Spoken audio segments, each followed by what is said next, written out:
2 spoon போதும். Lion date syrup, இதுல iron, fibre, vitamins, நோய் எதிர்ப்பு சக்தி அதிகமா இருக்கு. Lion date syrup. அனைவருக்கும் இதயத்தின் பொங்கல் நல்வாழ்த்துக்கள். பொங்கலோ பொங்கல்.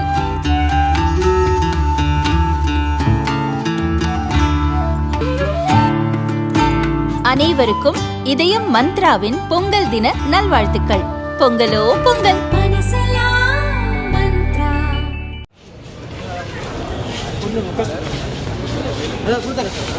அதான் கூட கை வச்சு கூட்டிட்டு வராங்க, அதனால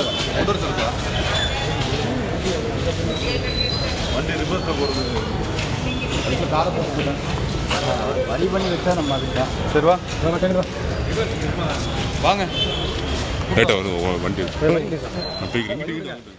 கோவை ஏர்போர்ட் பின்புறம் கடந்த ஆண்டு நவம்பர் 2ஆம் தேதி கல்லூரி மாணவி 3 நபர்களால் பாலியல் பலாத்காரம் செய்யப்பட்டார். இது தொடர்பாக கருப்பசாமி, காளீஸ்வரன், தவசி ஆகியோரை போலீசார் சுட்டுப் பிடித்தனர். கைதான மூவரும் சிறையில் அடைக்கப்பட்டுள்ளனர். இதில் கருப்பசாமி மற்றும் தவசிக்கு துப்பாக்கிச்சூடு காயம் ஆறிவிட்டது. காளீஸ்வரனுக்கு இன்னும் குணமாகவில்லை. கோவை மத்திய சிறைக்குள் உள்ள ஹாஸ்பிட்டலில் மருத்துவ சிகிச்சை அளிக்கப்படுகிறது. இதற்கிடையே இந்த வழக்கு குறித்து கோவை கூடுதல் மகளிர் கோர்ட்டில் 50 பக்க முதல்கட்ட குற்றப்பத்திரிகை தாக்கல் செய்யப்பட்டது. பின்னர் வழக்கு கோவை மகளிர் கோர்ட்டுக்கு மாற்றப்பட்டது. அங்கே 220 பக்க கூடுதல் குற்றப்பத்திரிகை தாக்கல் செய்யப்பட்டுள்ளது.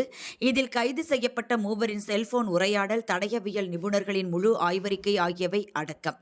ஜனவரி 19ஆம் தேதி வழக்கு மீண்டும் விசாரணைக்கு வந்தபோது கைதான மூவரும் அழைத்து வரப்பட்டனர்.